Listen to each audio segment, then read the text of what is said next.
오늘 본문은 누가복음 18장 1절에서 8절입니다. 제가 군대에 있을 때의 이야기를 하나 들려드리겠습니다. 제가 고참 때 사격하기가 싫어서 사격장에서 탄창에 탄을 넣는 일을 맡았습니다. 탄통에서 탄포를 꺼내어 30발이 들어가는 탄창에 10발씩 넣었습니다. 그런데 사격을 다하고 나서 탄피를 수거하여 세어보니까 한 개가 부족하였습니다. 실탄 한 발이 없어진 것이었습니다. 실탄으로 다른 사람을 죽이거나 자살할 수 있기 때문에 실탄 분실에 대해 군대에서는 가장 예민하게 반응하는 일이었습니다. 이 일로 중대에서는 난리가 났습니다. 저는 고참이라서 시달림을 받지 않았습니다. 그런데 나하고 같이 탄을 넣었던 후임병은 엄청 고난을 당했습니다. 억울하게 도둑놈으로 몰려 괴로움을 당했습니다. 저는 그때 하나님께 간절히 기도했습니다. 후임병의 억울함을 해결해 주실 것을 간절히 기도했습니다. 며칠 후 병기관이 탄약고에서 탄약을 점검하던 중 탄포에서 실탄 하나를 발견하였습니다. 그로 인해 억울하게 범인으로 몰렸던 후임병에 대한 문제가 해결되었습니다. 물론 저도 아무 사고 없이 문제가 해결되어 마음이 편했습니다. 오늘 본문에도 억울함을 간절히 간구하여 응답받은 사람이 등장합니다. 본문을 통해 우리는 기도할 때 어떻게 해야 하는지 기도에 대한 자세에 대해 살펴보겠습니다. 예수님은 제자들을 가르치실 때 비유를 자주 사용하셨습니다. 왜냐하면 비유는 어려운 것을 이해하기 쉽게 설명하는 방법 중에 하나였기 때문입니다. 그래서 비유 안에는 말하고자 하는 의미가 있고 그 비유를 하신 의도가 있습니다. 즉, 그 비유를 말씀하신 의도인 목적이 있습니다. 그래서 목적이 없이 말을 하면 우리는 그 말을 헛소리라고 합니다. 그리고 내 의도가 잘 전달되면 이해이고 내 의도가 다르게 전달되면 오해라고 말하는 것입니다. 이해하면 서로가 좋지만 오해하면 서로가 힘들어집니다. 이처럼 말의 의도는 중요합니다. 그래서 오해하지 않도록 의사 전달을 정확히 해야 하고 비유도 적절한 것을 들어야 합니다. 예수님께서도 어떤 의도에서 이 과부와 재판장이 비유를 하셨는지 오늘 본문 1절에서 말씀하셨습니다. 1절, 예수께서 그들에게 항상 기도하고 낙심하지 말아야 할 것을 비유로 말씀하여. 예수님은 우리들이 항상 기도하고 낙심하지 말아야 할 것을 가르치시고자 이 비유를 말씀하셨습니다. 실망하지 말고 기도하면 하나님께서는 반드시 응답하신다는 것을 가르쳐줄 목적으로 이 비유를 하셨습니다. 기도는 하나님께서 우리에게 주신 은혜입니다. 기도는 우리의 뜻을 하나님께 아뢰는 통로입니다. 하나님께 회개, 감사, 간구하는 통로입니다. 그래서 기도는 우리가 살아있는 동안은 우리들이 하나님께 늘 해야 합니다. 그래서 바울도 쉬지 말고 기도하라고 말하였습니다. 그런데 오늘 본문에서 예수님은 항상 기도하는 데 있어서 낙심하지 말고 라고 말씀하십니다. 여기 낙심하지 말라는 말은 마음이 약해지지 말라는 것입니다. 즉 기도하되 의심하지 말고 확신을 가지라는 것입니다. 반드시 응답해 주시고 내가 구한 것보다 더 좋은 것을 주심을 확신하라는 것입니다. 그러나 우리는 때로 기도하면서 확신이 없을 때가 있습니다. 마음이 강하지 못할 때가 있습니다. 언제 이런 마음이 듭니까? 불가능할 것이라고 생각될 때입니다. 다시 말해 의심할 때 마음이 약해집니다. 의심은 우리 마음에 있는 믿음을 밀어냅니다. 그래서 의심이 마음에 들어오는 만큼 믿음은 작아집니다. 그러면 어떻게 의심을 몰아낼 수 있을까요? 반대로 하면 됩니다. 즉 믿음으로 의심을 몰아내야 합니다. 이렇게 믿음으로 의심을 밀어내려면 우리가 예수님을 바라보아야 합니다. 예수님을 바라볼 때 의심을 몰아낼 수 있습니다. 우리는 이것을 베드로를 통해 알 수 있습니다. 마태복음 14장에는 베드로가 물리를 걷는 사건이 나옵니다. 베드로가 처음에 예수님만 보았을 때는 믿음이 있었기 때문에 물리를 걸었습니다. 그러나 예수님으로부터 시선을 떼자 바람에 의한 큰 파도가 보였습니다. 그 바람을 보자 두려움이 생겼습니다. 그리고 그 두려움이 믿음을 밀어냈습니다. 그 결과 베드로는 물에 빠졌습니다. 이때 예수님께서 베드로의 손을 잡으시면서 믿음이 작은 자여 왜 의심하느냐라고 책망하셨습니다. 두려움은 곧 불신에서 비롯된 것입니다.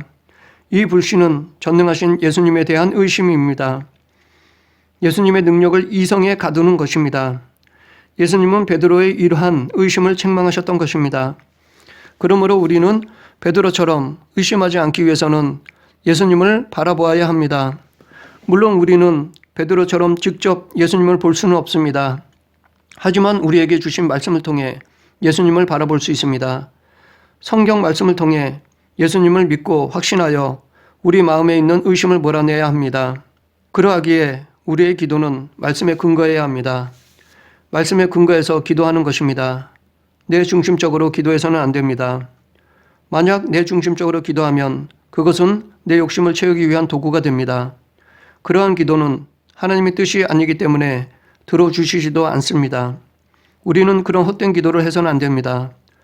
또한 이 기도는 우리에게 주신 은혜인 동시에 반드시 해야 할 의무이기도 합니다. 그래서 기도하지 않는 것에 대한 책임은 우리에게 있습니다. 반면에 기도의 응답은 하나님의 의무입니다. 그래서 기도의 응답에 대한 책임은 하나님께 있습니다. 우리는 우리의 의무만 다하면 됩니다. 그 다음은 하나님께 있습니다. 그런데 만약 우리가 기도 응답을 한정하려 한다면, 다시 말해 내가 구한 대로 받는 것만이 기도 응답이라고 한다면 그것은 하나님의 주권을 넘어서는 교만입니다. 우리는 단지 기도할 뿐입니다. 그 이상은 우리의 권한에 두지 않았습니다. 응답은 전적인 하나님의 주권에 있기 때문에 내가 원하는 응답을 강요하는 것이 아니라 우리의 구할 바를 구하되 우리는 늘 하나님의 뜻에 귀를 기울여야 합니다. 하나님의 응답은 꼭 내가 원하는 대로만 하시지 않습니다. 내가 구하는 것보다 더 좋은 것을 주십니다. 최선의 것을 주십니다. 그러하기에 우리는 우리의 필요를 구하되 하나님의 응답에 대해서는 열려 있어야 합니다. 사도 바울처럼 하나님의 응답에 순종해야 합니다. 바울은 자신의 몸에 있는 가시를 제거해달라고 3번씩이나 간구하였습니다. 그도 고침을 받아야 하는 것에 대한 나름대로 이유를 말했을 것입니다. 앞으로 더 많은 곳에 복음을 전해야 하기 때문이거나 믿는 사람이 복받아야 말발이 생기기 때문이거나 전하는 사람이 시원찮으면 너부터 복받아라. 너희 하나님은 전능하지 않은 것 같다 라고 놀림을 받기 때문에 고쳐달라고 하였을 것입니다. 그러나 결국 고침을 받지 못했습니다. 왜냐하면 그것이 하나님의 뜻이기 때문입니다. 이 응답을 바울은 받아들였고 감사했습니다. 이것이 기도 응답에 대한 올바른 자세입니다. 우리가 취해야 할 기도의 자세입니다. 계속해서 비유의 내용이 2절부터 5절에 나오고 있습니다. 이 비유에는 두 사람이 등장하는데 먼저 2절, 3절을 보겠습니다. 이르시되 어떤 도시에 하나님을 두려워하지 않고 사람을 무시하는 한 재판장이 있는데 그 도시에 한 과부가 있어 자주 그에게 가서 내 원수에 대한 나의 원한을 풀어주소서 하되, 이 비유에 등장하는 인물로 재판장과 과부가 나옵니다. 그런데 재판장은 하나님을 두려워하지 않고 사람을 무시하는 사람이었습니다. 하나님을 두려워하지 않는다는 것은 하나님을 경외하지 않는 것을 말하며, 사람을 무시한다는 것은 이웃에 관심을 갖지 않는 것을 말합니다. 한마디로 이 재판장은 하나님도 사랑하지 않고 이웃도 사랑하지 않는 자기만을 위하는 이기적인 사람이었습니다. 그러한 재판장을 예수님은 오늘 본문 6절에서 불의한 재판장이라고 말씀하십니다. 그러면 예수님은 이 재판장을 왜 불의하다고 말할까요? 왜냐하면 하나님을 경외하지 않는 것과 이웃을 사랑하지 않는 것은 예수님께서 말씀하신 율법 중에 가장 큰 계명을 어기는 것이기 때문입니다. 하나님의 말씀에 불순종하기 때문입니다. 하나님께 불순종하는 자는 곧 믿음이 없는 사람입니다. 그러므로 여기서 불의는 하나님을 믿지 않는 것을 말합니다. 다시 말해 하나님을 믿지 않는 사람은 의롭지 못한 자, 즉 불의한 자입니다. 그러면 반대로 의인은 하나님을 믿는 것입니다. 즉 하나님을 믿는 사람은 의로운 사람입니다. 그래서 하나님은 창세기 15장 6절에서 아브라함의 믿음을 보시고 그를 의롭다고 인정해 주셨습니다. 아브라함이 여호와를 믿으니 여호와께서 이를 그의 의로 여기시고. 그렇다면 우리도 믿음으로 의를 이루어야 합니다.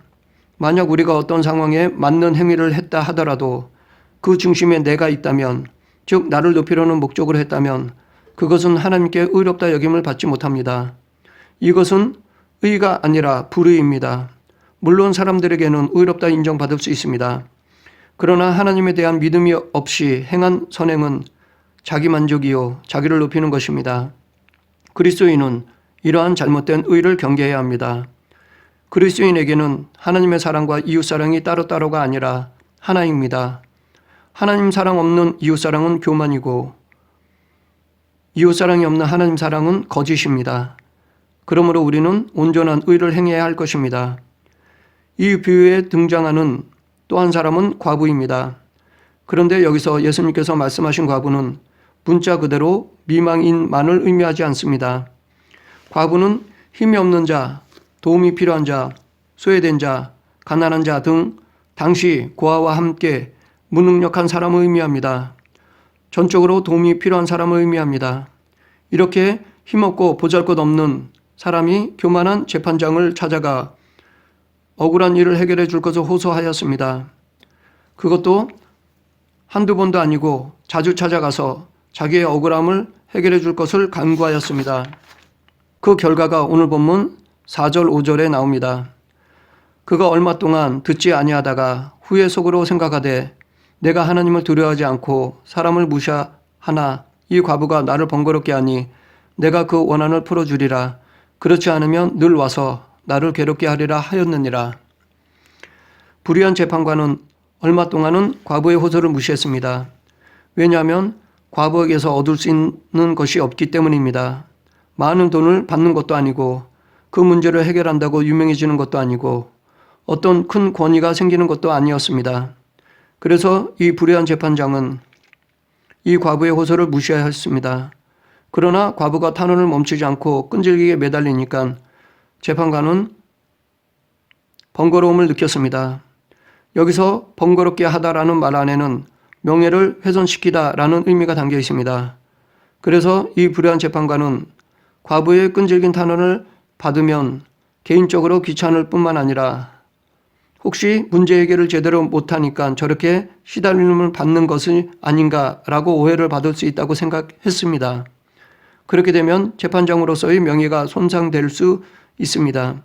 그래서 이 재판장은 절대로 남을 생각하지는 않지만 자기 자신을 위해서라도 그 원한을 풀어줄 수밖에 없다는 것입니다. 이 비유에 담긴 의미, 의도는 7, 8절에 나오고 있습니다. 하물며 하나님께서 그 밤낮 부르짖는 택하신 자들의 원한을 풀어주지 아니하시겠느냐? 그들에게 오래 참으시겠느냐? 내가 너에게 이르노니 속히 그 원한을 풀어주시리라. 그러나 인자가 올 때에 세상에서 믿음을 보겠느냐 하시니라. 불의한 재판관도 자기의 자존심을 위해서라도 계속 간구하는 하찮은 과부의 원한을 풀어준 것처럼 하나님께서도 당신의 의를 위해서라도 매일 간구하는 기도에 응답하신다는 것입니다. 여기서 하나님의 능력을 다시 한번 찾아볼 수 있습니다. 하나님은 불의한 재판장의 이기적인 것을 오히려 역이용하여 문제를 해결해 주셨습니다. 그런데 여기에 주의해야 할 것이 있습니다. 기도 응답을 받는 대상이 따로 있다는 것과 들어주시는 기도가 따로 있다는 것입니다. 하나님께서 기도를 들어주시는 대상은 택하신 자들입니다. 즉 그리스도인들입니다. 하나님은 당신의 백성들에게 늘 관심을 갖고 계시며 작은 신음에도 귀를 기울이십니다. 당신의 자녀에게 얼굴을 향하십니다. 우리는 이것을 요한복음 15장에 나오는 포도나무의 비유를 통해 알 수 있습니다. 여기서 가지가 포도나무에 붙어 있어야 열매를 맺듯이 우리들이 예수님 안에 거해야 열매를 맺을 수 있다고 말씀하셨습니다. 그리고 이런 포도나무와 가지의 관계에서 드리는 기도는 다 들어주신다고 약속하셨습니다. 너희가 내 안에 거하고 내 말이 너희 안에 거하면 무엇이든지 원하는 대로 구하라. 그리하면 이루리라.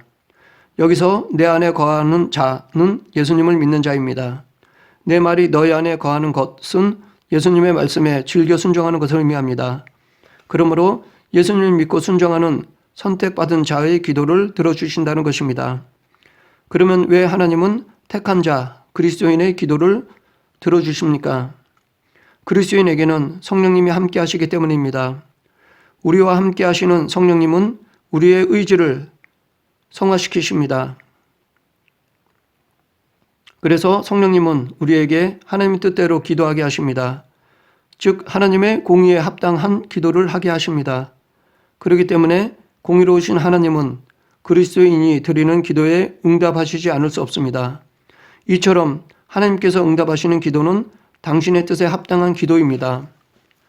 또한 여기서 그들에게 오래 참으시겠느냐라는 말은 예수님께서 이 비유의 최종 결론이라 할 수 있습니다. 즉 의로우신 하나님은 이 세상에서 불의한 일을 당하는 그리스도인의 원한을 반드시 풀어주신다는 것입니다.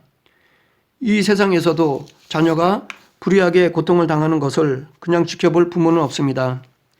어떻게 해서라도 자녀의 억울함을 풀어주고 다시 회복시켜 줄 것입니다. 이처럼 하나님도 당신이 선택한 자녀들의 억울함을 지켜보고만 계시지 않습니다. 반드시 그 고통에서 건져주십니다. 시편에는 다윗이 억울한 비난과 핍박을 당하게 되었을 때 하나님께 호소하는 기도가 있습니다. 여호와 내 하나님이여, 내가 주께 피하오니 나를 쫓아오는 모든 자들에게서 나를 구원하여 내소서. 다윗은 늘 하나님 중심으로 살았던 자였습니다. 그는 무엇을 하든지 하나님의 영광을 위해 했던 자였습니다. 그런 다윗에게 하나님은 응답해 주셨습니다. 그의 억울함과 고난에서 건져주셨습니다. 그리고 다시 회복시켜 주셨습니다. 이러하신 하나님을 다윗은 여호와는 나의 반석이시오, 나의 요새시오, 나를 건지시는 자시오, 나의 하나님이시오, 나의 피할 바위시오, 나의 방패시오, 나의 구원의 뿌리시오, 나의 산성이시로다 라고 고백하였습니다. 우리도 다윗처럼 억울한 일이 닥치면 하나님께 아뢰어야 합니다. 그러면 의로우신 하나님께서는 우리들에게도 반석, 요새, 바위, 방패 되어 주십니다. 계속해서 인자가 올 때 세상에서 믿음을 보겠느냐라는 이 말씀은 예수님께서 재림하실 때 믿음을 지키는 사람이 있을까라는 반문입니다. 여기서 우리가 알 수 있는 것은 심판의 기준이 믿음이라는 것입니다. 예수님이 재림하실 때는 마지막 때입니다. 심판의 날입니다. 그 심판의 날에 하나님은 우리의 믿음을 보십니다. 우리가 이룬 세상적인 것을 보시는 것이 아니라 당신에 대한 믿음을 보십니다. 그 믿음이 있으면 구원을 받지만 믿음이 없으면 심판을 받습니다. 그러므로 예수님의 이 질문은 지금 우리들도 해당되는 것입니다. 우리는 언제 예수님께서 재림하실지 모릅니다. 그렇기 때문에 우리도 믿음으로 준비해야 합니다. 즉 예수님 안에 거하며 순종하고 항상 기도하고 낙심하지 않아야 합니다. 이렇게 살아간다면 그날이 언제가 되더라도 문제가 되지 않습니다.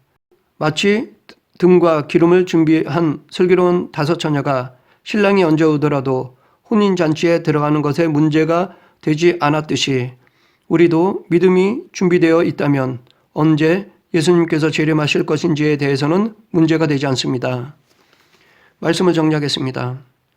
우리의 하나님은 의로우신 분이십니다. 그렇기 때문에 불의한 일을 당하는 그리스도인의 문제를 해결해 주십니다. 그러므로 우리는 항상 기도하되 낙심하지 말아야 합니다. 반드시 우리들의 문제를 풀어주심을 믿고 확신하며 계속해서 하나님을 찾고 하나님의 뜻을 구하고 하나님의 공의를 두드리는 저와 여러분이 되길 간절히 축원합니다. 기도하겠습니다. 사랑과 은혜가 풍성하신 하나님 아버지, 저희들의 억울함이나 괴로움을 먼저 하나님 앞에 내려놓게 하시고 하나님의 역사하심을 바라보는 그리스도인이 되게 하여 주시옵소서. 또한 맡긴 것에 대해서는 전적으로 하나님의 뜻에 따르게 하시고 혹시 받아들이기 힘든 것이 있다면 성령님께서 깨닫게 하시어 바울처럼 내가 원했던 것이 아니더라도 감사히 받아들일 수 있는 믿음을 주시옵소서. 예수님 이름으로 기도드립니다. 아멘.